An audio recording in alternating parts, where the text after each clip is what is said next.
గద్దర్ నేపథ్యమంతా ఓ ఉద్యమం. బుల్లెట్ను వెన్నులో దాచుకొని ప్రజల గొంతై నిలిచారు. ఒగ్గు కథ కళాకారుడు నుంచి ఉద్యమ పాటగా ఎదిగారు. నమ్ముకున్న సిద్ధాంతం కోసం కడవరకు నిలిచారు గద్దర్. ప్రజాయుద్ధ నౌక గద్దర్ వర్ధంతి సందర్భంగా స్పెషల్ స్టోరీ.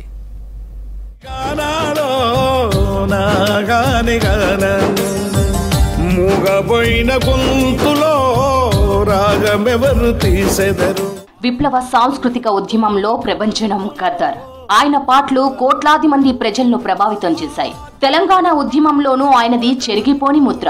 పొడుస్తున్న పొద్దై ప్రజలకు తోవను చూపించారు. ఆటపాటలతో ఉద్యమానికి సాంస్కృతిక వారధి కట్టారు. గద్దర్ అసలు పేరు గుమ్మడి విఠలరావు. 1949లో మెదక్ జిల్లా తూప్రాన్ గ్రామంలో జన్మించారు. తల్లి పేరు లచ్చమ్మ, తండ్రి శేషయ్య. నిజామాబాద్ జిల్లా, మహబూబ్ నగర్ జిల్లాలో ఆయన విద్యాభ్యాసం కొనసాగింది. హైదరాబాద్ లో ఇంజనీరింగ్ చదివారు గద్దర్.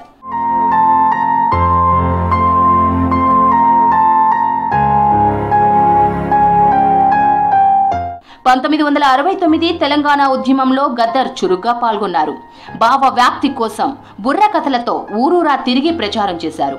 1972లో పల్లెల్లో జరుగుతున్న ఆకృత్యాలను ఎదిరించేందుకు జననాట్య మండలిని ఏర్పాటు చేశారు. ఇది దళితులను మేల్కొల్పేందుకు, వారిని చైతన్యపరిచేందుకు ఏర్పాటు చేశారు. 1975లో కెనరా బ్యాంక్ లో క్లర్క్ గా పనిచేశారు గద్దర్.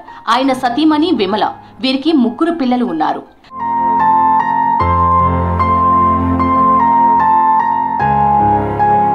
గద్దర్ ప్రదర్శనలను చూసిన బి నరసింగరావు 1971లో మా భూమి సినిమాలో అవకాశం ఇచ్చారు.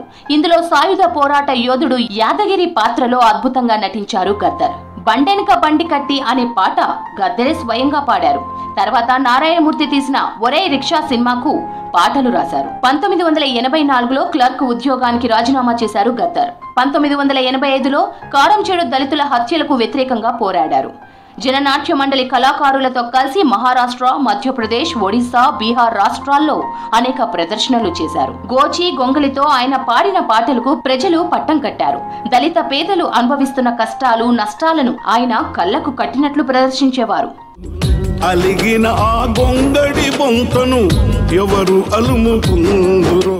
1997లో జరిగిన పోలీసుల కాల్పుల్లో గద్దర్ తీవ్రంగా గాయపడ్డారు. ఆయన శరీరంలోకి బుల్లెట్లు దూసుకెళ్లాయి.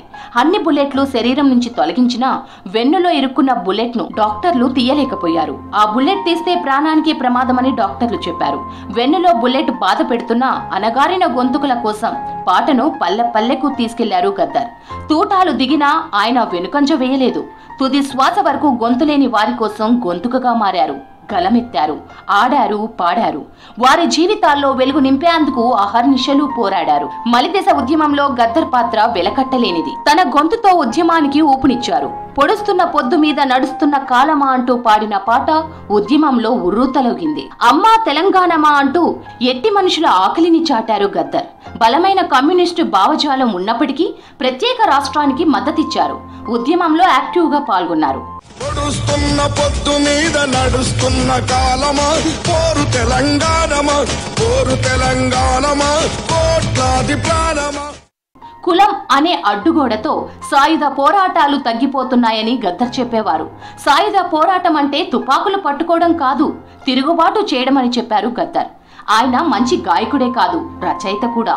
1995 ఒరే రిక్షా సినిమాలో ఆయన రాసిన మల్లె తీగకు పందిరి ఓలే పాటకు నంది అవార్డు వచ్చింది. అయితే దీన్ని ఆయన సున్నితంగా తిరస్కరించారు.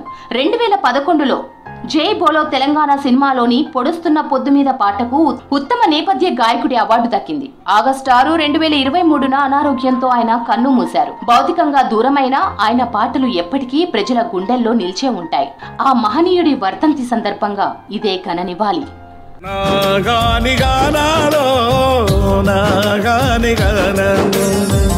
మూగబోయిన గొంతులో రాగమే.